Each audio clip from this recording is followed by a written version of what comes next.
समन्ता चक्रवालेषु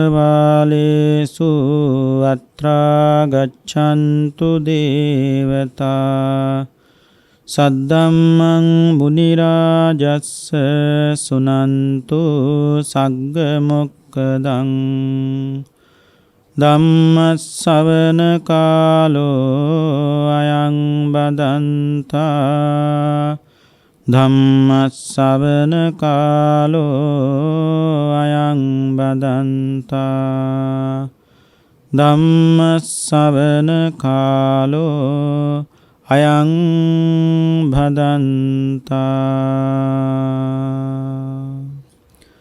නමෝ තස්ස භගවතෝ අරහතෝ සම්මා සම්බුද්දස්ස නමෝ තස්ස භගවතෝ අරහතෝ සම්මා සම්බුද්දස්ස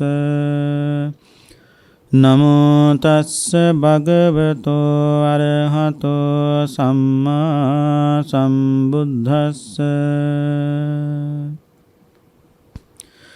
මිත්තේය නාමේන බුද්ධෝ භවිත්වා නිබ්බානගාමින් දේසේති ධම්මං වාසේති සෝදානි තුසිතම් මිලෝකේ වන්දාමහං තං වරබෝධිසත්තං තී. ශ්‍රද්ධාවන්ත පින්වත්නි, ප්‍රඥානාලිකාව ඔස්සේ විකාශනය කරන මේ ධර්මානුශාසනාව ශ්‍රවණය කිරීමටයි මේ සදැහැති පින්වත් හැමදෙනාම දැන් බොහෝම ශ්‍රද්ධාවෙන් සූදානම්ව සිටින්නේ. අද අපේ ධර්ම දේශනාවෙහි දායකත්වයේ බාරගෙන කටයුතු කරන්නේ අභාව ප්‍රාප්ත එච්.එම්. නන්දසේන මහත්මයාගේ ආදරණීය බිරිඳ සන්ධ්‍යා දාම්පෙගම මහත්මිය, දිනිති නන්දසේන දියණිය, මනෝජ් හිරන්ත බෑණනුවන්, දිලුම් නන්දසේන දියණිය ඇතුළු පවුලේ පින්වත් පිරිස. අරමුණ හැටියට තබා ගත්තේ පල්ලේකැලේ මහවැලි නිවාස සංකීර්ණයේ අංක 59 දරන් නිවසේ සුජීවත්ව සිට 2020 මාර්තු මාස 13 වන දින මේ පරලොව සපත්වන්ටේ දුණු ඉංජිනේරු එච්.එම්. නන්දසේන මහත්මයාගේ නොවැම්බර් 4 වන දිනට යෙදෙන ජන්මදිනයේ සිහි කර එතුමාට ඉක්මන් භවයකදී චතුරාර්ය සත්‍ය ධර්මයත් අවබෝධ කොටගෙන සුඛ සහගත ප්‍රතිපදාවෙන් දුක් කෙලවර කොට නිවන් අවබෝධ වේවා කියන උතුම් ප්‍රාර්ථනාව. ඒ වගේම මෙතුමාගේ මියගිය දෙමව්පියන් දෙපළටත් මේ උතුම් පුණ්‍ය ධර්මයන් අනුමෝදන් වේවා. සුජීවත්ව සිටින සියලුම ඥාතීන්ටත් මේ ධර්ම දානමේ කුසලයෙන් ආශිර්වාදයෙන් නිදුක් නිරෝගී සුවපත් භාවය ලැබේවා. මේ වසංගත තත්ත්වය ලෝකෙන් තුරන් වෙලා අපි සෑම සියලු දෙනාටම නිදුක්ව නිරෝගීව ජීවත් වන්න අවශ්‍ය කරන සියලු ශක්තිය ධෛර්යය උතුම් තෙරුවන් සරණින් සැලසේවා කියන උතුම් ප්‍රාර්ථනාවෙන් සිද්ධ කරන පින්කම. පින්වත්නි, අද අපේ ධර්ම දේශනාවෙහි මාතෘකා වශයෙන් තබා ගත්තේ මේ මහා භද්‍ර කල්පේ අවසන් වරට පහළ වෙන මෙත්තෙය මෛත්‍රී බුදුරජාණන් වහන්සේ පිළිබඳව. පින්නතුන් දන්නවා බුදුවරු කොටස් තුනකට බෙදෙනවා. ප්‍රඥාධික බුදුරජාණන් වහන්සේ, ශ්‍රද්ධාධික බුදුරජාණන් වහන්සේ සහ වීරිය අධික බුදුරජාණන් වහන්සේ. ප්‍රඥාධික බුදු කෙනෙක් නම් අසංඛ්‍ය 4කුත් කල්පලක්ෂයක් පාරමී පූර්ණේ කරලයි ලෞතර බුද්ධත්වයට පත් වෙන්නේ. ශ්‍රද්ධාධික බුදු කෙනෙක් නම් කල්පලක්ෂ 8ක් පාරමී පූර්ණේ කරලයි බුද්ධත්වයට පත් වෙන්නේ. වීරියාධික බුදු කෙනෙක් නම් කල්පලක්ෂ 16ක් පාරමී පූර්ණේ කරලා ලෞතර බුද්ධත්වයට පත් වෙනවා. එතකොට පින්වත්නි, අපේ බුදුහාමුදුරුවෝ ප්‍රඥාධික බුදු කෙනෙක්. ඒ නිසා උන්වහන්සේගේ පාරමිතා කාලයේ බවට පත් වුණේ අසංඛ්‍ය 4කුත් කල්ප ලක්ෂයයි. අපේ බුදුහාමුදුරුවන්ට කලින් බුද්ධත්වයට පත් වුණේ කාශ්‍යප බුදුරජාණන් වහන්සේ. උන්වහන්සේ ශ්‍රද්ධාධික බුදු කෙනෙක්. ඒ නිසා උන්වහන්සේගේ පාරමිතා කාලය කල්ප ලක්ෂ 8යි. නමුත් මතු පහළ වෙන මෛත්‍රී බුදුරජාණන් වහන්සේ වීරිය අධික බුදු කෙනෙක්. උන්වහන්සේගේ පාරමිතා කාලය කල්ප ලක්ෂ 16යි. එතකොට ප්‍රඥාධික, ශ්‍රද්ධාධික, වීරියාධික කියලා මේ විදිහට බුදුරජාණන් වහන්සේලාගේ වෙනස්කම් තිබුණත් තවත් ක්‍රම දෙකකින් බුදුවරු බුද්ධත්වයේ ප්‍රාර්ථනා කරනවා බෝසත්වරු. ඒ තමයි මනෝපනිදාන සහ වාක්පනිදාන. මනෝපනිදාන කියලා කියන්නේ පින්නතුනි සිතින් බුද්ධත්වයේ ප්‍රාර්ථනා කිරීමයි. වාක්පනිදානය කියලා කියන්නේ වචනයෙන් බුද්ධත්වයේ ප්‍රාර්ථනා කිරීමයි. සිතිනුත් වචනේනුත් බුද්ධත්වයේ ප්‍රාර්ථනා කරනවා. ඒ විදියට තථාගත බුදු කෙනෙක් සමීපයේදී නියත විරණ ලබන මහ බෝසත්වරයා පින්නතුනි ඒ නියත විරණ ලබන ආත්මයේම කරුණු 8කින් සම්පූර්ණත්වයට පත් වෙන්නට ඕනේ. කරුණු 8කින් සම්පූර්ණත්වයට පත් වෙන්නට ඕනේ. ගාථාවේ සඳහන් වෙනවා ඒ කරුණු 8 මනුස්සත්තං ලිංග සම්පatti හේතු සත්තාර දස්සනං පබ්බජ්ජා ගුණ සම්පatti අධිකාරෝච ඡන්දතා අට ධම්ම සමෝදානා අබිනීහාරෝ සමිජ්ජති. පළවෙනි එක තමයි මනුස්සත්තං. බුදු වෙන්නට නම් පින්නතුනි මිනිස්සෙක් වෙන්න ඕනේ. දෙවියෙකුට බුදු වෙන්නට බෑ. මාරයෙකුට බ්‍රහ්මයෙකුට බුදු වෙන්නට බෑ. මනුස්සත්තං මනුස්සාත්ම භාවයක් ලබන්නට ඕනේ. ඒ මිනිසත් බවත් යහපත් දෙමව්පියන්ට දාව යහපත් රටක පින්නතුනි උපදින්නට ඕනේ. දෙවෙනි එක තමයි ලිංග සම්පatti. ලිංග සම්පත්තිය කියලා කියන්නේ බුදු වෙන්නට නම් පින්නතුනි පිරිමියෙක් වෙන්නට ඕනේ. ස්ත්‍රියකට බුදු වෙන්නට බෑ. හේතුව තමයි පුරුෂයෙක් කැලෑවට ගිහිල්ලා කරන දුෂ්කර කාර්ය පින්නතුනි ස්ත්‍රියකට කරන්නට බෑ. දැන් අපේ බුදුරජාණන් වහන්සේ බෝසත් අවදියේදී අවුරුදු 6ක් පින්නතුනි කැලෑවේ. අනේ බදු දුෂ්කර කාර්යයක් ස්ත්‍රියකට කරන්නට බෑ. ඊළඟට පින්නතුනේ කාන්තාවකට දුකක් ආවහම කාන්තාව කරන්නේ දුකේ බැස ගන්නවා. ඒ දුකේ කිඳා බහින තාක්කල් දුකේ බැස ගන්න තාක්කල් ස්ත්‍රියකට මේ ලෝකේ දුක ඉක්මනට අවබෝධ වෙන්නේ නැහැ. දැන් පින්නතුන්ට මතකයි අපේ බුදුහාමුදුරුවෝ එක්තරා ආත්මයක ස්ත්‍රියක් වෙලා ඉපදුනා. ඒ තමයි ඉති කුමාරි. ඉති කුමාරි. දීපංකර බුදුහාමුදුරුවන්ට කලින් හිටිය පින්නතුනි පුරාණ දීපංකර බුදුහාමුදුරුවෝ කියලා බුදුරජාන් වහන්සේ නමක්. පුරාණ දීපංකර බුදුහාමුදුරුවෝ. අනේ කාලේ අපේ සිද්ධාර්ථ ගෞතමයන් වහන්සේ ඉති කුමාර නමින් ස්ත්‍රී ආත්ම භාවයක ඉපදුනා. ඒ හරි මාසයේ පින අබතෙල් පහන් පූජා කරන්න. විහාර ආලෝකමත් කරන් අබතෙල් පහන් පූජා කරනවා. එතකොට දවසක් අබතෙල් පහන් පූජා කරලා ඉති කුමාරිය මේ පුරාණ දීපංකර බුදුහාමුදුරු ගාවට ඇවිල්ලා අහනවා ස්වාමීනි මට බුදු වෙන්න බැරිද කියලා ඇහුවා.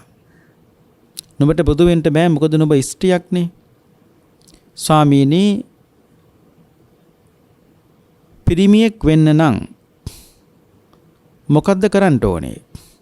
පිරිමි ආත්ම භාවයක් ලබන්න නම් දීපංකර බුදුහාමුදුරු කියනවා තමන්ගේ ස්වාමියාගේ කටින්ම පිට වෙන්න ඕනේ.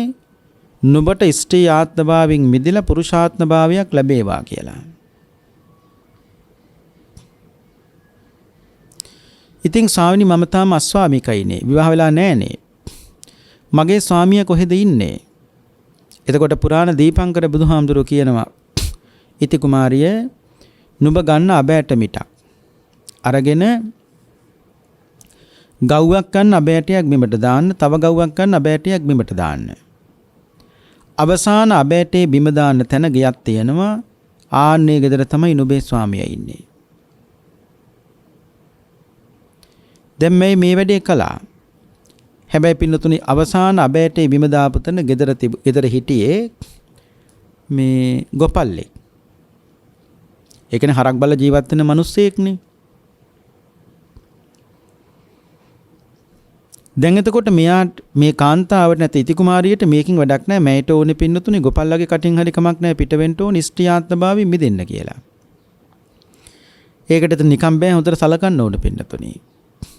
ඒ නිසා මේ ගොපල්ල හරක් බල්ල එන හැමදාම දවසකම හැන්දෑවට හොඳට වතුර මුට්ටියක් උණු කරලා තියෙනවා ඉති කුමාරිය. ඒ ස්වාමියට ඇඟ හොද ගන්න. කාලයක් මෙහෙම ගත වෙලා පින්නතුනි දවසක මේ ගොපල්ල මේ ස්වාමි පුරුෂයා ඉති කුමාරියට කියනවා ඉෂ්ටියාත්මභාවයෙන් මිදලා නුඹට පුරුෂාත්මභාවයක් ලබන්න වාසනාව ලැබේවා කියලා. ආනතකොට ඉෂ්ටියාත්මභාවයෙන් පින්නතුනි මිදුණා. එතකොට මතක තියාගන්න දෙවෙනි කාරණාව ලිංග සම්පත්තිය කියලා කියන්නේ බුදු වෙන්න පුළුවන් පුරුෂයෙකුට පිරිමියෙකුට විතරයි පින්නතුනි. තුන්වෙනි එක තමයි හේතු සම්පත්තිය. හේතු සම්පත්තිය කියලා කියන්නේ බුදු කෙනෙක් වෙතින් ප්‍රථම වරට නියත ලැබෙන පුජ්‍යලයා ඒ ආත්මභාවයේදීම කෙලෙසුන් නසා රහත් වීමට තරම් පින්නතුනි පින් ඇති කෙනෙක් බවට පත් වෙන්නට ඕනේ. ඒකයි හේතු සම්පත්තිය කියලා කියන්නේ. ඊළඟට හතරවෙනි එක තමයි පින්නතුනි සත්තාර දස්සනං. සත්තාර දස්සනං කියලා කියන්නේ සම්මා සම්බුදුරජාණන් වහන්සේ නමක් ඉදිරියේදී මේ පින්වත් පුජ්‍යලයා මෙන්න මෙපමණ කාලයකින් මෙන්න මේ නමින් සම්බුද්ධත්වයට පත් වෙනවා කියලා නිශ්චිත අනාවැකියක් තියෙන්නට ඕනේ. පස්වෙනි එක තමයි පින්නතුනි පබ්බජ්ජා. පබ්බජ්ජා කියලා කියන්නේ ප්‍රථම නියතව ලබන මහබෝසත්වරයා ගිහිගෙන් වෙන් වෙලා අනගාരിക ජීවිතයක් ගත කරන පුජ්‍යලයක් බවට පත් වෙන්නට ඕනේ. හවිනි එක ගුණ සම්පatti. ගුණ සම්පatti කියලා කියන්නේ භාවනා කිරීමෙන් උපදවාගත යුතු ප්‍රථම ධාන, ද්විතීය ධාන, තෘතීය ධාන, චතුර්ථ ධාන ආදී ධාන මට්ටම් ලබන්නට පුළුවන් ශක්තිය තියෙන්නට ඕනේ. හත්වෙනි එක තමයි පින්නතුනි අධිකාරෝ. අධිකාරෝ කියලා කියන්නේ තථාගත බුදුරජාණන් වහන්සේ නමක් වෙනුවෙන් තමන්ගේ ජීවිතේ උනත් පූජා කරන්න චිත්ත ශක්තියක් තියෙන්නට ඕනේ. අන්තිම 8 වෙනි එක තමයි මොකද්ද? ඡන්දතා. ඡන්දතා කියලා කියන්නේ පින්නතුනි කැමැත්ත. කුමකට කැමැත්තද? දසපාරමිතා ධර්මයන් සම්පූර්ණ කරන්නට දැඩි වූ කැමැත්තක් ආසාවක් තියෙන්නට ඕනේ. එතකොට නියත විර ලබන ආත්මය වෙනකොට පින්නතුනි මහා බෝසත්වරයා මෙන්න මේ කරුණ වටින් සම්පූර්ණත්වයටපත් වෙන්නට ඕනේ. අපේ සම්මා සම්බුදුරජාණන් වහන්සේ විසින් බුද්ධ වංශ දේශනාව අවසානයේ සාරිපුත්ත මහරහතන් වහන්සේගේ ආරාධනාවෙන් අහසේ සුවන් රක්මනක් මවාගෙන අනාගත වංශ දේශනාව පින්නතුනි දේශනා කොට වදාලා. ඒ අනාගත වංශ දේශනාවේ මෛත්‍රී බුදුරජාණන් වහන්සේ පිළිබඳව පින්නතුනි විස්තර සඳහන් වෙනවා. එතකොට එදා අපේ තථාගත බුදුරජාණන් වහන්සේ බුද්ධත්වයට පත් වෙලා පින්නතුන්ට මතකයි කල්පනා කළා මම මේ දුකසේ අවබෝධ කරගත්තු ධර්මය මේ කෙලෙස් සහිත පුතග්ජන මිනිස්සු කොහොමද අවබෝධ කරගන්නේ? මේ විදියට කල්පනා කරනකොට සහම්පති මහා බ්‍රහ්මයා අපේ භාගතුන් වහන්සේට ආරාධනා කරනවා දේසේතු බන්තේ භගවා ධම්මං දේසේ සුගතෝ ධම්මං සම්තිසත්ත අපරජස්ක ජාතික අස්සවනා ධම්මස්ස පරියායන්තේ භවිස්සන්ති ධම්මස්ස අඤ්ඤාතාරෝ ස්වාමීනි භාගතුන් වහන්සේ නොපැකිලිව ධර්මයේ දේශනා කරනසේක්වා. රාගාදී කෙලෙස් අඩු සත්වයන් කොතෙකුත් ඉන්නවා. ඔවුන් ධර්මයේ නොඇසීමෙන් පිරිහෙන්න පුළුවන් ධර්මය දැනගන්නෝ ධර්මය අවබෝධ කරගන්නෝ ලෝකේ ඕනතරම් ඉන්නවා. මේ විදියට සහම්පති මහා බ්‍රහ්මයා විසින් කරන ලද ආරාධනාවෙන් තථාගත බුදුරජාණන් වහන්සේ ඉසිපතනාරාමයට වැඩම කළ පස්වග මහණුන්ට දහම් දෙසුවා. ඒ දම් දෙස අවසානයේ බිම්බිසාර මහරජුරුවන් විසින් පූජා කළ ලද වේළුවනාරාමේ බාරගෙන වැඩ ඉන්නකොට සුද්ධෝදන මහරජුරුව පින්නතුන්ට මතකයි ඇමතිවරයෙක් කැවුවා මගේ පුතා බුදුරජාණන් වහන්සේ කිඹුල්වත් නුවරට වඩම්මන් එන්න කියලා. අනේ පින්නතුනි යන ඇමතිවරයා මහාන වෙනවා. 9 වෙනි වතාවට අන්තිමට යව්වේ කවුද? කාලුදායි කියන ඇමතියා. කතා කළ කියන සුද්ධෝදන රජුරෝ කාලුදායි නුඹවත් ගිහිලා බුදුහාමුදුරු වඩම්මන් එන්නකෝ. කාලුදායි ඇමතියත් ගියාට මොකද බුදුහාමුදුරන්ගෙන් බණ අහලා පැවිදි වුණා පින්නතුනි. අන්තිමට 20000ක් මහා සංඝරුවන පිරිවරාගෙන අපේ තථාගත බුදුරජාණන් වහන්සේ පින්නතුනි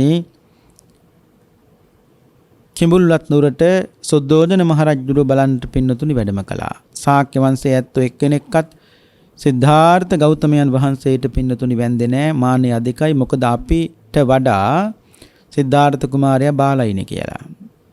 අන්න ඒ වෙලාවේ තමයි අපේ බුදුහාමුදුරෝ යමා මහ පෙළහර අපි කියන්නේ යමක මහා යමක කියලා කියන්නේ දෙකක් පින්නතුනි.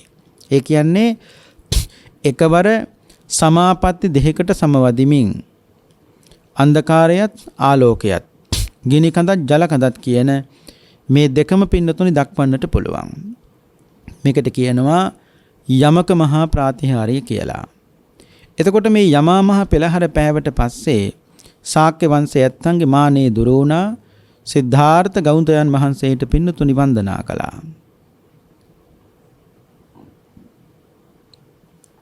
ඒ වන්දනාව පිළිගත්තු බුදුරජාණන් වහන්සේ එදා පින්නතුනි සාරිපුත්ත මහරහතන් වහන්සේ අනාගතයේ පහළ විය හැකි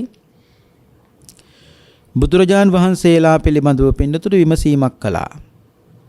බුදුරජාණන් වහන්සේ අනාගතයේ මෛත්‍රී නාමයෙන් ලෞතුරා බුදු කෙනෙක් පහළ වෙන බව ඔබ වහන්සේ වරින් වර දේශනා කළා තියෙනවා. ස්වාමීනි භාගතුන් වහන්සේ ඒ මෛත්‍රී බුදුරජාණන් වහන්සේ පිළිබඳ ප්‍රකාශ කරනසේක්වා ඒ වාගේ මේ බුදුරජාණන් වහන්සේගේ අනාගත වංශය නම් වූ මේ දේශනාව දේශනා කරනසේක්වා කියලා පින්නතුනි ආරාධනා කළා. එතකොට තමයි අපේ බුදුහාමුදුරු වදාළේ ඉමම්මි බද්දකේ කප්පේ අසංජානේ වස්ස කෝටියේ මෙත්තෙය්‍ය නාම නාමේන සම්බුද්ධෝ දීපදුත්තමෝ. මේ මහා භද්‍ර කල්පයේහි අවසන් වරට පහළ වෙන මෛත්‍රී බුදුරජාණන් වහන්සේ යම්කිසි කල්පයක පින්නතුන් දන්නවා බුදුවරු 5 නමක් පහළ වුණොත් ඒ කල්පයට කියනවා පින්නතුනි මහා භද්‍ර කල්පය කියලා. සාරිපුත්ත කාලයක් යනකොට මේ ලෝකේ විනාශේ පටන් ගන්නව. එදාට පළමු කොටම දැඩි වර්ෂාවක් ඇති වෙනවා.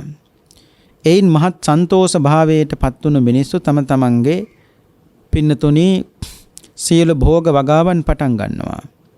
භෝග පෙළ හට ගන්නකොට වැසි වැසීමට සූදානම් වන්නාක් මෙන් පවතින්නේ මේඝ ගර්ජනාවක් විතරයි. ඒ කියන්නේ පින්නතුනි ගෙරවීමක් විතරයි තියෙන්නේ, වහින්නේ නැහැ. යන්තම් පින්නතුනි මිනිස්සු මේ වැස්සෙන් ඵල නෙලා ගන්නට හැදුවා. නමුත් නෙලා ගන්නට හම්බෙන්නේ නැහැ. දේශනාවේ සඳහන් වෙනවා පින්නතුනි මේඝ ගර්ජනාවක් පමණයි, එක වෙහි බිඳුවක්වත් ඊට පස්සේ වහින්නේ නැහැ පින්නතුනි. එතෙන් පටන් දිගු කලක් යනතෙක් වියලී යාම, ගස් කොළන් මෙරීගෙන යාම, ලිං වැව් පකුණු සිඳීගෙන යාම, මේ සියල්ල සිද්ධ වෙනකොට බුදුහාමුදුරු දේශනා කරනවා මේ කාලේ සල්ප වශයෙන් වත් පින් ඇති ස්ත්‍රී පුරුෂයෝ මැරිලා ගිහිලා දිවි ලෝකයේ උපදිනවා. ධානුපදවාගෙන ඉන්නැත්තෝ සමහර පින්නතුනි බඹලොව ගිහිලා උප්පත්ති ලැබෙනවා. කාලයක් ගත වෙනකොට දෙවෙනි සූර්යයා පායනවා, තුන්වෙනි සූර්යයාත් පායනවා, හතරවෙනි සූර්යයාත් පායනවා, පස්වෙනි සූර්යයාත් පායනවා. පස්වෙනි මේ කියන්නේ පින්නතුනි මේ තනින් තන සූර්ය 7 දෙනෙක් පායන කතාව නෙවෙයි.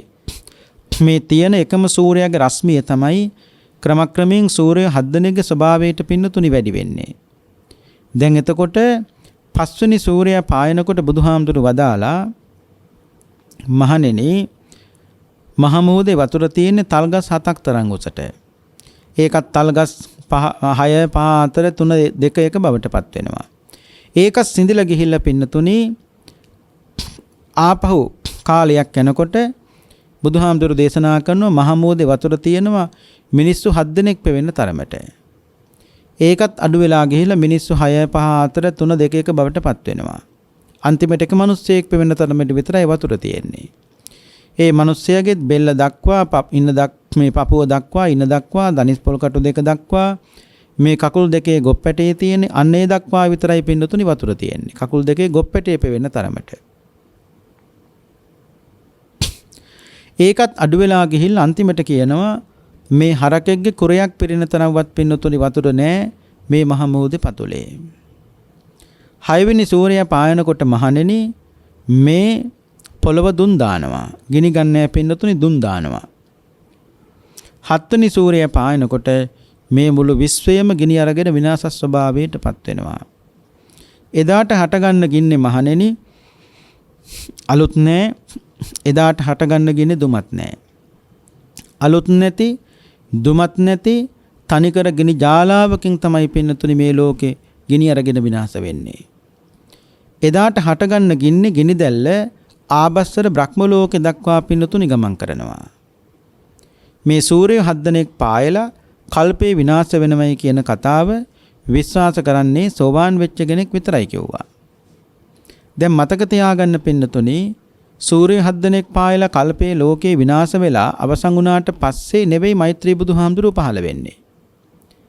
මොකද මේක භද්‍ර කල්පයක්නේ.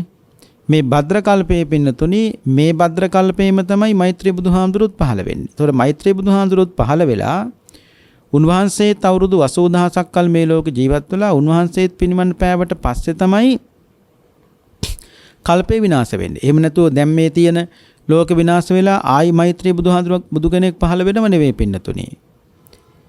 මොකද භද්‍ර කල්පයක මේ අතරතුර විනාශ වීමක් පින්නතුනි සිද්ධ වෙන්නේ නැහැ. ඉතින් කෙසේ හෝ වේවා තථාගත බුදුරජාණන් වහන්සේ වදාලා සාරිපුත්ත මේ ලෝකේ විනාශයටපත් වුණාට පස්සේ නැවත මේ ලෝකය හටගැනීමේ කාලයක් පටන් ගන්නවා. ඒක බුදුහාර කොටස් 4කට බෙදෙනවා. සංවට්ට කල්පය, සංවට්ටඨායි කල්පය, විවට්ට කල්පය, විවට්ටඨායි කල්පය කියලා. සංවට්ට කල්පය කියලා කියන්නේ පින්නතුනි ගින්න, ජලය, වාතය ආදිය කුපිත වීමෙන් විනාශයට පත්වනු ලබන කාල පරිච්ඡේදයට කියනවා සංවට්ට කල්පය කියලා. විවට්ට කල්පය කියලා කියන්නේ විනාශයට පත් වෙලා කල්ප ගණනාවක් යනකම් පින්නතුනි වාස භූමියකින් තොරව මේ ලෝකේ පවතින කාලයට කියන මේ සංවට්ටඨායි කල්පය කියලා. ඊළඟට විවට්ට කල්පය කියලා කියන්නේ පින්නතුනි මේ පෘථුවි තලය, කියන්නේ මේ මහ පොළව වැඩමින් පවතින කාලයටයි. විවට්ටඨායි කල්පය කියලා කියන්නේ සත්ත්ව ප්‍රජාව, කියන්නේ මිනිස්සු පින්නතුනි හටගන්න කාල පරිච්ඡේදයයි. එතකොට තේරුම් ගන්න ඕනේ බුදුහාමුදුරු වදාලා අන්තක් කල්පයේ කිසි බුදුරජාණන් වහන්සේ නමක් පහළ වෙන්නේ නැහැ. නිසා විවට්ටඨායි කල්පයේහි එනම් 4 වෙනි භාගයේදී අවුරුදු අසංඛ්‍යයක් ඉක්ම ගියාට පස්සේ මෙත්තෙය නමින් සර්වඥයන් වහන්සේ නමක් පින්නතුනි මේ ලෝකේ පහළ වෙනවා. එතකොට සාරිපුත්ත මහරහතන් වහන්සේ ගිල්ලීම පරිදි බුදුරජාණන් වහන්සේ අනාගතයේ ලෝකේ පහළ වෙන මෛත්‍රී බුදුරජාණන් වහන්සේගේ කුසල බලය ගෞතම බුදුරජාණන් වහන්සේ විසින් පින්නතුනි දැක්ුවා. දේශනාවේ කියනවා මහණෙනි මෙත්තෙය නැත්තම් මෛත්‍රී බුදුරජාණන් වහන්සේගේ ප්‍රථම නියත විරණේ සිද්ධ වුණේ කවදාද? පින්නතුනි මීට කල්පලක්ෂ 16කට කලින් මේ ලෝකේ ප්‍රභාවන්ත කියලා සක්විති රජෙක් ඉපදුනා. ඒ ප්‍රභාවන්ත සක්විති රජුරුව පංචශීල ප්‍රතිපදාවෙන් ධාර්මිකව මේ රාජ්‍යයේ පින්නතුනි පාලනය කළා. කාලයක් යනකොට මේ ප්‍රභාවන්ත සක්විති රජුරුව සීල සම්පත් අතහැරියා. අතහැරලා දාලා පින්නතුනි මුහුර්ත කියන සම්මා සම්බුදුරජාන් වහන්සේ ළඟ රතන භික්ෂුව නමින් පැවිදි වුණා. ගුණයෙන් 90යි පින්නතුනි සීලයෙන් 90යි සමාන කරන් සීලේ ගුණයෙන් සීලයෙන් හැම දෙයකින් පින්නතුනි 90යි. මේ රතන භික්ෂුව කියන්නේ වෙන කවුරුවත් නෙවෙයි මෛත්‍රී බුදුරජාණන් වහන්සේ. මේ කල්පලක්ෂ 16කට කලින් පින්නතුනි මුහුර්ත බුදුරජාණන් වහන්සේ ළඟ පැවිදි වෙලා ඉන්නකොට දවසක් ඒ බුදුරජාණන් වහන්සේ භික්ෂු මහා සංඝයා මැද මේ රතන භික්ෂුවක් ළඟ තියාගෙන භික්ෂුන් වහන්සේලාට කියනවා මහණෙනි මේ රතන භික්ෂුව දෙස හොඳින් බලන්න. මේ රතන භික්ෂුව අනාගතේ මෛත්‍රී නමින් සම්මා සම්බුද්ධත්වයට පත් වෙනවා. ලෞතර සම්මා සම්බුද්ධත්වයට පත් වෙනවා. ඒ මෛත්‍රී බුදුරජාණන් වහන්සේට කේතුමතී නමින් රාජධානිය තමයි වාසස්ථානීය බවට පත් වෙන්නේ. බ්‍රහ්මවතී කියන මහා පිං ඇති දේවිය තමයි මෛත්‍රී බුදුහාමුදුරන්ගේ මෑණියන් වහන්සේ බවට පත් වෙන්නේ. සුබ්‍රක්‍ම කියන පුරෝහිත බ්‍රාහ්මණය තමයි මෛත්‍රී බුදුරජාණන් වහන්සේගේ පියාණන් වහන්සේ බවට පත්වෙන්නේ. අශෝක සහ බ්‍රහ්මදේව කියන මේ මහා පිං ඇති මහරහතන් වහන්සේලා දෙනම තමයි මෛත්‍රී බුදුරජාණන් වහන්සේගේ අග්‍ර ශ්‍රාවකයන් බවට පත්වෙන්නේ. අපේ බුදුහාන්ට සරියුත් මොගලන් දෙනම වගේ.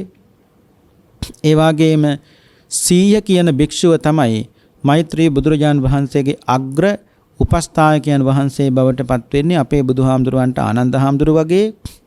ඒ වගේම පදුමා සහ සුමනා කියන භික්ෂුණීන් වහන්සේලා දෙනම තමයි මෛත්‍රී බුදුරජාණන් වහන්සේගේ අග්‍ර ශ්‍රාවිකාවන් වහන්සේලා දෙනම බවට පත්වෙන්නේ අපේ බුදුහාමුදුරුවන්ට කේමා උප්පලවන්නා වගේ. ඒ වගේම නාරුකක් මුල තමයි මෛත්‍රී බුදුරජාණන් වහන්සේ සම්මා සම්බුද්ධත්වයට පත්වෙන්නේ. සුධර්ම සහ සංගණය කියන මහා සම්පත් ඇති මහා සිටුවරු දෙන්න තමයි මෛත්‍රී බුදුරජාණන් වහන්සේගේ අග්‍ර දායකයන් දෙන්න බවට පත්වෙන්නේ. ඒ මෛත්‍රී බුදුරජාණන් වහන්සේගේ බුද්ධ ශරීරය 88 රියනක්. ඒ කියන්නේ බුදුහාරගේ ශරීරයේ පින්නතුනි 88 රියනක් කුසයි මෛත්‍රී බුදුරජාණන් වහන්සේ. ඒ වගේම රශ්මි ධාරාව 500 යොදුනක්. ඒ කියන්නේ 25 යොදුනක් තැන පැතිර පවත්වන්න පුළුවන්කම තියෙනවා. මෙන්න මේ විදියට සියල්ල පැහැදිලි කරමින් මුහුර්ත බුදුරජාණන් වහන්සේ මීට කල්පලක්ෂ 16කට කලින් පින්නතුනි භික්ෂු සංඝයා මැද මේ රතන භික්ෂුවට එහෙම නැත්නම් මතු පහළ වෙන මෛත්‍රී බුදුරජාණන් වහන්සේට ප්‍රථම නියත විවරණය ලබා දුන්නා. රතන භික්ෂුව කල්පනා කරනවා බුදු කෙනෙක් වෙතින් නියත විවරණ ලැබපු මම ඊළඟට මොකද්ද කරන්න ඕනේ? බුද්ධ කාරක ධර්මයන් සම්පූර්ණ කරන්නට ඕනේ. ඒ මොනවාද? දානං සීලංච නෙක්ඛම්මං පඤ්ඤාවිරියේන පංචමං කාන්ති සච්ච මදිඨානං මෙත්තුපෙක්ඛාති මේ දස. මේ දස පාරමිතානි පින්නතුනි දානය ගත්තත් එක විදියකට පුරුදු කරන්න බෑ. තුන් ආකාරයට පුරුදු කරන්නට ඕනේ. ඒ තමයි දාන පාරමී, දාන උපපාරමී, දාන පරමත්ත පාරමී. දාන පාරමී කියන්නේ පින්නතුනි තමන් සතු බාහිර වස්තු කිසියම් ලාභ අපේක්ෂාවකින් තොරව හුදෙක් නිර්වාණාබෝධය ප්‍රාර්ථනා කරගෙන දෙනවා නම් ඒකට කියන්නේ දාන පාරමිතාව කියලා. ඊළඟට දාන උපපාරමිතාව කියන්නේ තමන්ගේ ශරීරයේ ලේ දන් දෙන්න පුළුවන් නම්, ඇස් දන් දෙන්න පුළුවන් නම් මේ ආදී වශයෙන් ශරීර අවයවයන් දන් දීමයි වෙන්නේ දාන උපපාරමිතාවටයි. ඊළඟට දාන පරමත්ත පාරමිතාව කියන්නේ පින්නතුනි තමන්ගේ ජීවිතේ පවා අනුන්ගේ ජීවිතයක් බේරගන්න අවශ්‍ය වෙලාවකදී අවශ්‍ය වුණොත් පරිත්‍යාග කරන්න පුළුවන් නම් ඒකට කියන්නේ පරමත්ත පාරමිතාව කියලා. එතකොට මේ දසපාරමිතාම 30 ආකාරයකට පුරුදු කළ යුතුයි. ඒ නිසා තමයි බුදුරජාන් වහන්සේට කියන්නේ සමතිස්සත් ධර්ම පාරමී පූර්ණේ කරලා ලෞතුරා බුද්ධත්වයට පත් වෙනවා කියලා. එතකොට මේ දසපාරමිතා ධර්මයන් සම්පූර්ණ කරන්න පටන් ගත්ත මීට කල්පලක්ෂ 16කට කලින්. එතකොට ප්‍රථම නියුතන ලැබීමෙන් පස්සේ එතෙන් පටන් මේ දක්වා පින්නතුනි ඇවිල්ලා අපේ පින්නතුන්ට මතකද මෛත්‍රී බුදුහාමුදුරුවෝ අවසාන නියත විවරණය ලබාගත්තේ කාගෙන්ද? අපේ ගෞතම බුදුරජාණන් වහන්සේගෙන්. අපේ පින්නතුන්ට මතකයි අපේ බුදුහාමුදුරුවෝ අම්මාට බණ කියන්න තව්තිසා දිව්‍ය ලෝකෙට වැඩම කළා මාතෘ දිව්‍ය රාජ පුත්‍රයාට. ඒ වැඩම කරලා අපේ බුදුහාමුදුරුවෝ ආපහු වැඩිය කොතෙන්ටද? සංකස්ස නගරයට. සංකස්ස නගරය කියලා කියන්නේ සියලු බුදුරජාණන් වහන්සේලා අම්මාට බණ කියලා වඩින තැන.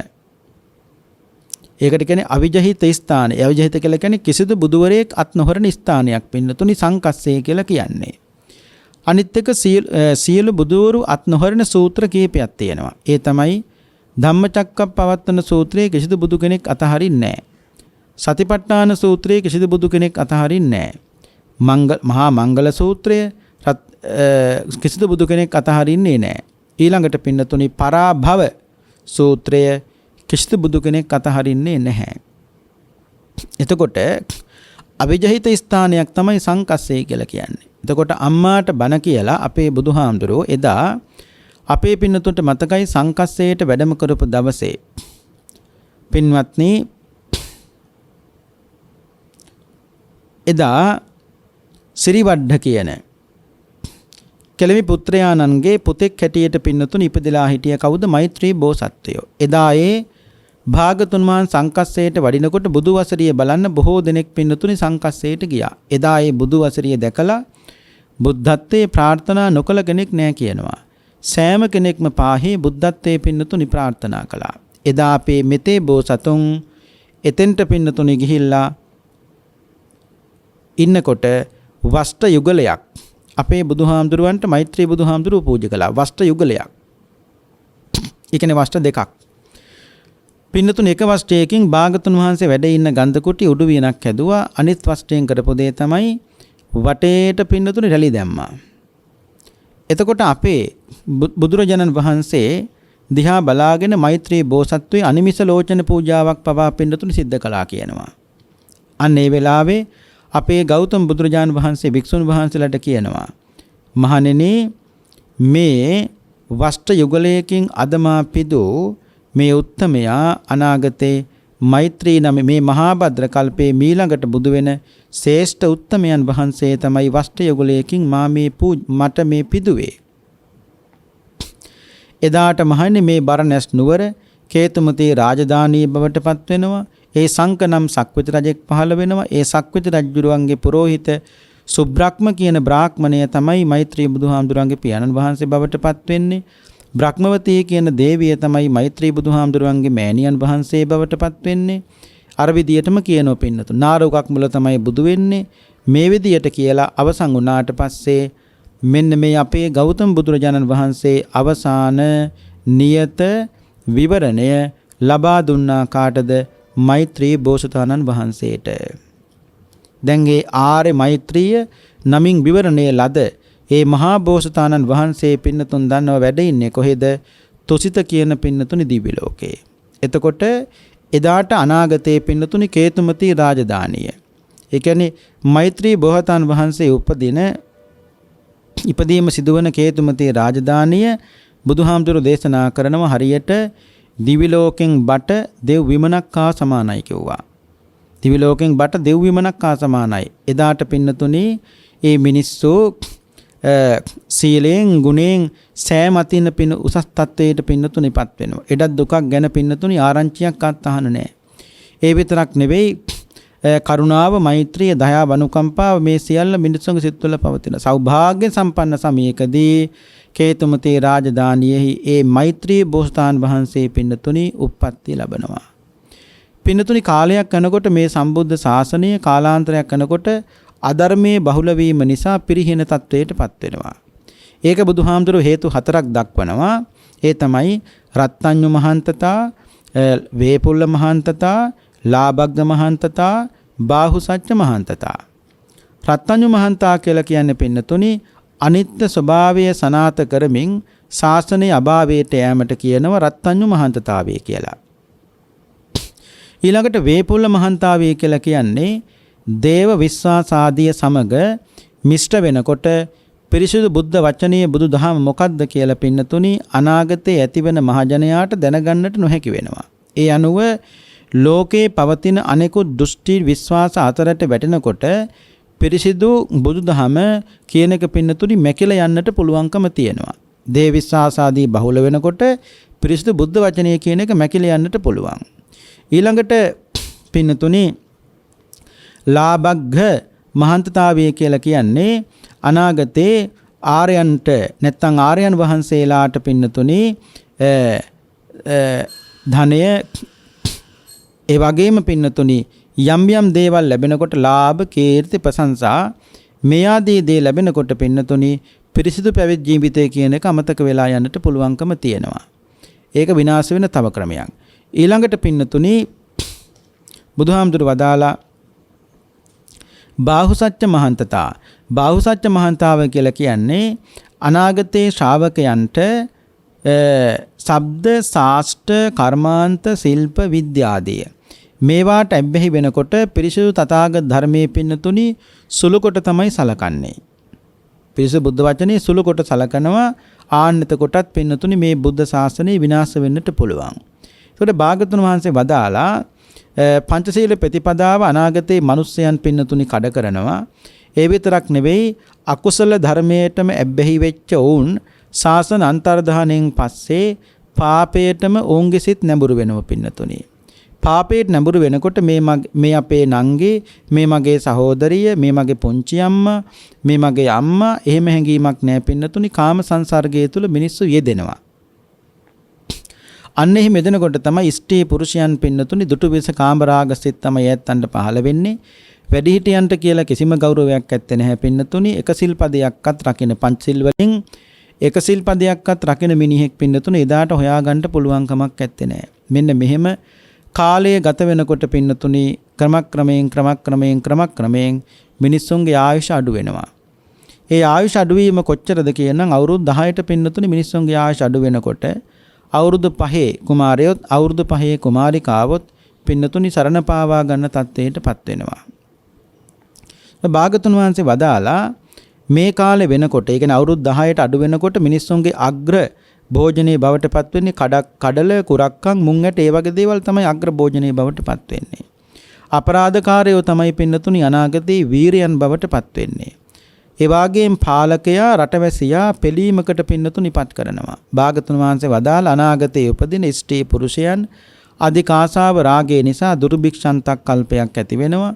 ඒ වගේ මෝහය මේ බහුල වෙනකොට පින්නතුනි රෝග අන්තක් කල්පයක් ඇති වෙනවා. දේශේ වැඩි වෙනකොට පින්නතුනි සාස්ත්‍ර අන්තක් කල්පයක් ඇති වෙනවා.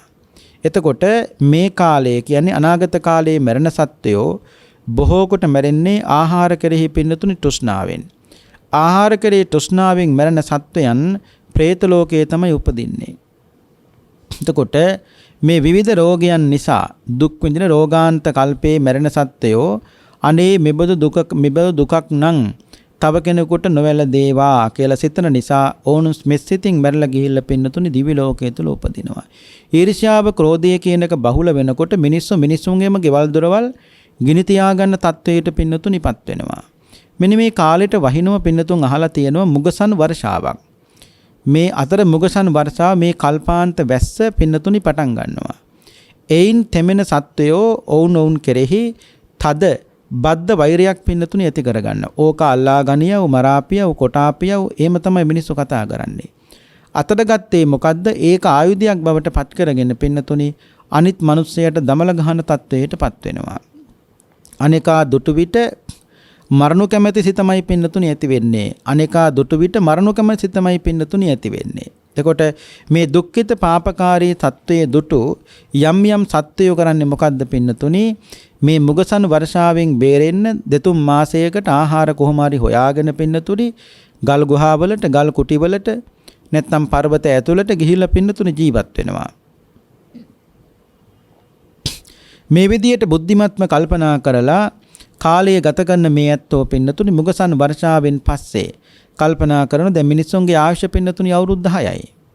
මේ ඇත්තෝ කල්පනා කරනවා ඉතුරු වෙන ටික දෙනා අපි ප්‍රාණඝාතයෙන් අදත්තාදානෙන් වළකින්න ඕනේ. එතකොට ප්‍රාණඝාතයෙන් වළකිනකොට 10ට තියෙන ආයුෂ පින්නතුනි 20ට වැඩි වෙනවා. හොරකම් කරන එක නතර කරනකොට 20ට තියෙන ආයුෂ 30ට වැඩි වෙනවා. කාමීත්‍යාචාර නවත්තනකොට 30ට තියෙන ආයුෂ 40ට වැඩි වෙනවා. මේ විදියට පින්වත්නි අකුසල් ලත්තරලා අන්තිමට ආයුෂ වැඩි වෙනවා පින්නතුනි මිනිස්සුන්ගේ අවුරුදු ලක්ෂය දක්වා පින්නතුනි මිනිස්සුන්ගේ ආයුෂ අඩු වෙනවා. එතකොට අවුරුදු ලක්ෂය දක්වා මිනිස්සුන්ගේ ආයුෂ වැඩි වෙනවා. ඒ වැඩි වුණාට පස්සේ බුදුහාමුදුරුවෝ දේශනා කරනවා ඒකත් පින්නතුනි අවුරුදු 90000ට අඩු වෙනවා. 90000 දක්වා දිවෙන කාලේ බර්ණස් නුවර වෙනස් වෙලා පින්නතුනි උත්පල නගරයේ බවට පත් වෙනවා. බර්ණස් නුවර වෙනස් වෙලා උත්පල නගරයේ බවට පින්නතුනි පත් වෙනවා. එතකොට බුදුහාමුදුරුවෝ දේශනා කරන අවුරුදු උත්පල නගරයේ අන්තිමට පදුම නගරයේ බවට පත් වෙනවා. පදුම නගරයේ මන්දාර නගරයේ බවට පත් වෙනවා. මන්දාර නගරයේ පින්නතුනි කේතුමති රාජධානිය බවට පත් වෙනවා. අනේ කේතුමති රාජධානියේ තමයි පින්නතුනි මෛත්‍රී ඒ කියන්නේ අවුරුදු ලක්ෂයට මිනිස්සුන්ගේ ආයුෂ වැඩි වෙනවා. ඒකත් අවුරුදු 90000ට 80000ට අන්න අඩුණු කාලෙට තමයි මෛත්‍රී කියන බෝසතාණන් වහන්සේ මේ ලෝකේ පින්නතුනි පහළ වෙන්නේ. එතකොට බුදු කෙනෙක්ගේ අබෑටයක් තරම් හෝ ධාතුන් වහන්සේ නමක් ලෝකේ කොතනක හෝ තියෙනව නම් ආයි ලෝකේ බුදු කෙනෙක් පහළ වෙන්නේ නැහැ පින්නතුනි. ඒ කියන්නේ ඊට කලින් පහළ වුණු සියලු බුදුරජාණන් වහන්සේගේ සියලුම ධාතුන් වහන්සේලා අවසන් වෙන්න ඕනේ නැවත ලෝකේ බුදු කෙනෙකුට උපදින්නට නම්. දැන් පින්නතුන් දන්නවා අපේ බුදුහාමුදුරුවන්ට කලින් බුද්ධත්වයට පත් වුණේ කවුද? කාශ්‍යප බුදුරජාණන් වහන්සේ. එතකොට කාශ්‍යප බුදුරජාණන් වහන්සේගේ සියලුම ධාතුන් වහන්සේලා අවසන් වෙන්න ඕනේ අපේ ගෞතම බුදුහාමුදුරුවන්ට මේ ලෝකේ උපදින්න. අපේ ගෞතම බුදුහාමගේ ධාතුන් වහන්සේලා තාමත් දිව්‍ය ලෝකේ, මනුස්ස ලෝකේ, ගෙවල් වල, පන්සල් බොහෝ තැන්වල තියෙනවා. නමුත් අපේ බුදුහාමුදුරන්ගේ ධාතුන් වහන්සේලාත් යම් දවසක පින්නතුනි අවසන් වෙනවා. අන්න එදාට තමයි මෛත්‍රී බෝසතාණන් වහන්සේට මේ ලෝකේ උපදින්න පින්නතුනි පුළුවන්කම තියෙන්නේ. එතකොට භාගතුන් වහන්සේ වදාලා ඒ විතරක් නෙවෙයි මහණෙනි, මතු පහළ වෙන ඒ මෛත්‍රී බුදුරජාණන් වහන්සේ උපදින්නේ අජිත කියන නමෙන්. දැන් අපේ බුදුහාරු සිද්ධාර්ථනේ, මෛත්‍රී බුදුහාගේ නම තමයි පින්නතුනි අජිත. එතකොට අජිත නමින් ඉපදිලා ඒ විතරක් නෙවෙයි පින්නතුනි දේශනාවේ කියනවා බුදුහාමුදුරු දේශනා කරනවා පංච කල්යාණින් හෙබි චන්ද්‍රමුඛී කියන කාන්තාව තමයි මෛත්‍රී බුදුහාමුදුරුවන්ගේ ප්‍රතිවතා භවට පත් වෙන්නේ. බ්‍රහ්මවර්ධන කියන කුමාරය තමයි මෛත්‍රී බුදුහාමුදුරුවන්ගේ පුතා බවට පත් වෙන්නේ අපේ බුදුහාම රාහුල කුමාරයා වගේ. එතකොට සතර පෙර නිමිති දැකලා වස්තුකාම ක්ලේශකාමයන් කෙරෙහි කලකිරලා පැවිද්දට සිත යොමු කරලා පින්නතුනි මහාබිනික්කම් කිරීමට සිතනකොටම මහා බ්‍රහ්ම රාජයා විසින් අටපිරිකර පින්නතුනි පූජා කරනවා. එතකොට කෙස්සටිය කපා සම්මා සම්බුද්ධත්වයට පත් වුණු එදා පින්නතුනි මතක තියාගන්න ඕනේ ඒ මෛත්‍රී බුදුරජාණන් වහන්සේ චන්ද්‍රමුඛී නම් වූ තමන්ගේ අග්‍රමහයිසිකා විසින් දෙන ලද දිව්‍ය ඕජස් යොදන ලද කිරිපිඩු වලදා නාග කියන ශ්‍රීමා බෝධිය ළඟදී පින්නතුනි සම්මා සම්බුද්ධත්වයට පත් වෙනවා. ඒ විතරක් නෙවෙයි ජලිත නම් බමුණෙක් විසින් තමයි ඊතන අටමිට පින්නතුනි පූජා කරන්නේ. ඒ කියන්නේ වසවත් මරු පරදා පින්නතුනි මෛත්‍රී බෝසතාණන් වහන්සේ සම්මා සම්බුද්ධත්වයට පත් වෙනවා. ඒ පුබ්බේ නිවාසානුස්සති ආසවක්කය චතුප්පාත මේ ආදී සියලුම ඥානයන් පින්නතුනි ඇති වෙනවා. එතකොට මෛත්‍රී බුදුහාමුදුරුවොත් අපේ බුදුහාමුදුරු වගේම දුක්ඛං දුක්ඛ සමුප්පාදං දුක්ඛස්ස ච අතික්කමං අරියං චට්ඨංගිකං මග්ගං දුක්ඛෝප සමගාමිනං මේ විදිහට චතුරාර්ය සත්‍ය ධර්මයේ දේශනා කළාට පස්සේ බොහෝ දිනෙක පින්නතුනි මගඵල නිවන් අවබෝධ කරගන්නවා කියලයි දේශනාවේ සඳහන් වෙන්නේ. එතකොට මෛත්‍රී බුදුරජාණන් වහන්සේ දකින්නෝ සහ නොදකින්නෝ ඉන්නවා. ඒ තමයි පින්නතුනි දේශනාවේ කියනවා නේ රහතුන් මැරුවෝ මෛත්‍රී බුදුහාමුදුරුවෝ නොදකින්නෝය. දාගැබ් බෙදින්නෝ මෛත්‍රී බුදුහාමුදුරුවෝ නොදකින්නෝය. සංඝ බේදය කරන්නෝ මෛත්‍රී බුදුහාමුදුරුවෝ නොදකින්නෝය. බෝගස් වෙනසුවෝ රන් රිදී මුතුමැණික් පිළිම මේවාට හානි කරපු ඇත්තෝ මෛත්‍රී බුදුහාමුදුරුවෝ නොදකින්නෝය. ඒ වගේම කියනවා පින්නතුනි යම් යම් සාගත විදියට අපරාධ කරපු ඇත්තෝ මෛත්‍රී බුදුහාමුදුරුවෝ නොදකින්නෝය. එහෙනම් කවුද පින්නතුනි දකින්නේ? පිළිම ඉදි කරපු අය මෛත්‍රී බුදුහාමුදුරුවෝ දකින්නෝය. ගෙලනුන්ට උපස්ථාන කරපු ඇත්තෝ මෛත්‍රී බුදුහාමුදුරුවෝ දකින්නෝය. ඒ වාගේ වසංගත රෝග වළක්වන්නට උත්සාහවන්ත වෙච්ච ඇත්තෝ මෛත්‍රී බුදුහාමුදුරුවෝ දකින්නෝය. මේ දෙමව්පියන්ට සතුන්ට ආදරය කරුණාව මෛත්‍රිය සලකපු ඇත්තෝ දයාව අනුකම්පාව දක්වපු ඇත්තෝ මෛත්‍රී බුදුහාමුදුරුවෝ දකින්නෝය කියලායි පින්නතුනි දේශනාවේ සඳහන් වෙන්නේ. එතකොට මේ මහා භද්‍ර කල්පයේ පින්නතුනි අවසන් වරට පහළ වෙන්නේ කවුද? මේ අපි අද කතා කළ මෙත්තෙය නැත්තම් මෛත්‍රී බුදුරජාණන් වහන්සේ. එතකොට එක කල්පයක බුදුරු 5 නමක් පහළ වෙනව නම් ඒ කල්පයට කියන්නේ මොන කල්පය කියලාද? මහා භද්‍ර කල්පය කියලා. එතකොට තේරුම් ගන්න ඕනේ සූර්ය 7 දෙනෙක් පායලා ලෝක විනාශ වුණාට පස්සේ මෛත්‍රී බුදුහාමුදුරුවෝ පහළ වෙනවා නෙවෙයි. ඒ මෛත්‍රී බුදුහාමුදුරුවෝත් පහළ වෙලා උන්වහන්සේත් අවුරුදු 80000ක් කල් මේ ලෝකේ ජීවත් වෙලා උන්වහන්සේත් පිරිනිවන් පෑවට පස්සේ තමයි පින්නතුනි ඔය කල්ප විනාශය කියන එක සිද්ධ වෙන්නේ. එතකොට තථාගත බුදු කෙනෙක් හඳුන ගන්න ශ්‍රාවකයෙකුට, ඒ කියන්නේ ශ්‍රාවකය කියන්නේ ශ්‍රද්ධාවන්ත ආර්ය ශ්‍රාවකයෙකුට බුදු ගුණ මහ ගොඩක් ඕනේ නැහැ පින්නතුනි. එක බුදු ගුණයකින් උනත් තථාගතයන් වහන්සේ කවුද කියලා හඳුන ගන්නට පුළුවන්. එක බුදු ගුණයකින් උනත් දැන් ඔය ගංගා නමයක් තියෙනවා. ඒ ගංගා නමයෙන් පින්නතුනි ගිහිල්ලා වැටෙන්නේ මහා මුහුදට. මහා මුහුදට අපි නමක් දානව නිවන කියලා. දැන් උන අරහං කියලා බුදුගුණ ගංගාවක් තියෙනවා. අරහං බුදුගුණේ වඩන්න කැමති කෙනා අරහං ගඟේ බැහැලා පීනගෙන යනවා. කොහාටද වැටෙන්නේ? නිවන් නැමැති මහ මොහොතට. සමහරු හරි ආසයි සම්මා සම්බුද්ධ බුදුගුණේ වඩන්න. සම්මා සම්බුද්ධ බුදුගුණේ වඩන්න කැමති කෙනා සම්මා සම්බුද්ධ කියන ගඟේ බැහැලා පීනගෙන යනවා. කොහාටද වැටෙන්නේ? නිවන් නැමැති මහ මොහොතට. ඒ කියන්නේ මේ මොන බුදුගුණේ වැඩුවත් ආර්ය ශ්‍රාවකයෙකුට නම් පින්නතුනි හම්බෙන්නේ බුදුරජාණන් වහන්සේ. ඒ නිසා නමයම ඕනේ බුදුගුණ දැනගන්න. ඒක බුදුගුණයක් වුණත් ඇති තථාගතයන් වහන්සේ කවුද කියලා පින්නතුනි හඳුනගන්න. බුදුගුණ අනන්තයි. ඒ අනන්තයි කියන බව දැනගන්න ප්‍රධාන ලක්ෂණේ තියෙන වෙන කොතනකවත් නෙවෙයි ඉතිපිසෝ ගාථායමයි. කොතනද පින්නතුනි? ඉතිපිසෝ ගාථා පටන් ගන්න ඉතිපිසෝ භගවා. අවසන් වෙන්නේත් බුද්ධෝ භගවාතේ කියලා. පටන් ගන්නෙත් භගවා කියලා, අවසන් වෙන්නේත් පින්නතුනි භගවා කියලා. මුල ඉඳලා අගට ගියත් භගවා කියන වචනේ හම්බ වෙනවා. අගේ ඉඳලා මුලට ගියත් පින්නතුනි භගවා කියන වචනේ හම්බ වෙනවා. අන්න එතකොට අගේ ඉඳලා මුලටත් මුල ඉඳලා අගටත් ගියාට පස්සේ මේ භගවා කියන වචන දෙකෙන් එළියට පනින්න පින්නතුනි පුළුවන් කමක් නැත්තේ නෑ. මේක එකම චක්‍රයක් හැටියට, ඒක වලල්ලක් හැටියට පින්නතුනි ගණන් ගන්නවා. මිසක මේ කෙලවරක් දකින්නට පුළුවන් කමක් නැත. ආන්න එතන තමයි බුදුගුණ අනන්තයි කියලා තේරුම් ගන්න තියෙන ප්‍රධාන ලක්ෂණය පින්නතුනි තිබෙන්නේ. ඒ නිසා මේ මෛත්‍රී බෝසතාණන් වහන්සේ නැත්නම් මෛත්‍රී බුදුරජාන් වහන්සේ පිළිබඳව මේ දේශනාව බුද්ධාලමන ප්‍රීතියෙන් ශ්‍රවණය කිරීමෙන් පහල කරගත්තා වූ සියලුම කුසල් බෙලෙන් පින්වත් හැමදෙනාට මුතුම් අමාමහ නිර්වාණ බෝධයම සාක්ෂාත් වේවායි සාදු සාදු කියලා ප්‍රාර්ථනා කරන්න. පින්වත්නි, අද අපේ ධර්ම දේශනාවෙහි දායකත්වයේ භාරගෙන කටයුතු කළේ අභාව ප්‍රාප්ත එච්.එම්. නන්දසේන මහත්මයාගේ ආදරණීය බිරිඳ සන්ධ්‍යා දාම්පෙගම මහත්මිය, දිනිති නන්දසේන දියණිය, මනෝජ් හිරන්ත බෑණනුවන්, දිලුමි නන්දසේන දියණිය. මේ දරුවනුත් එකතු කරගෙන බොහෝම ශ්‍රද්ධාවෙන් මේ පින්කම සිද්ධ කළ බලාපොරොත්තු වුණේ පල්ලේකැලේ මහවැලි නිවාස සංකීර්ණයේ අංක 59 දරණ නිවසේ සුජීවත්ව සිට 2020 මාර්තු මාස 13 වන දින අභාව ප්‍රාප්ත වන්ට යෙදුණු ඉංජිනේරු එච්.එම්. නන්දසේන මහත්මයාගේ නොවැම්බර් 4 වන දිනට යෙදෙන ජන්මදිනයේ සිහි කර එතුමාට ඉක්මන් භවයකදී චතුරාර්ය සත්‍ය අවබෝධ වේවා, උතුම් වූ නිවනින්ම නිවී සැනසේවා. එතුමාට මේ උතුම් පුණ්‍ය කුසල් අනුමෝදන් වේවා. නන්දසේන මහත්මයාගේ සසර ජීවිතේ පරලොව ජීවිතේ සුවපත් වේවා, නිවනින්ම නිවී සැනසෙත්වායි සාදු කියලා ප්‍රාර්ථනා කරමු. ඒ වගේම එතුමාගේ මියගිය දෙමව්පියන්ටත් මේ පින් ලැබේවා. ඒ දෙමව්පියන් දෙපළගේ සසර ජීවිතය පරලොව ජීවිතේ සුවපත් වේවා, උතුම් වූ අමාමහ නිවනින්ම නිවී සැනසෙත්වා. සුජීවත්ව සිටින සියලුම ඥාතීන්ටත් මේ ධර්ම දානමේ කුසල බලයෙන් සියලු ආශිර්වාද ලැබේවා.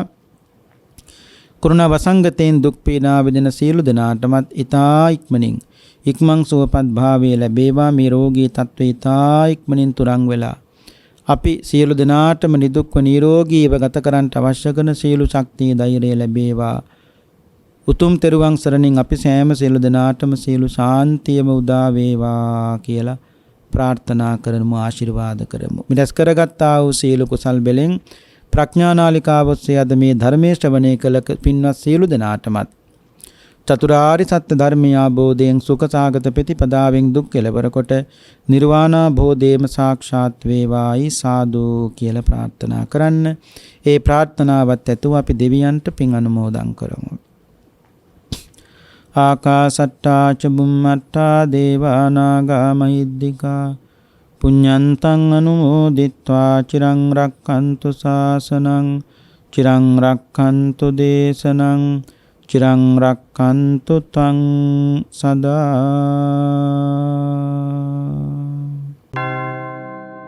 රාගක්ඛයෝ නිබ්බානං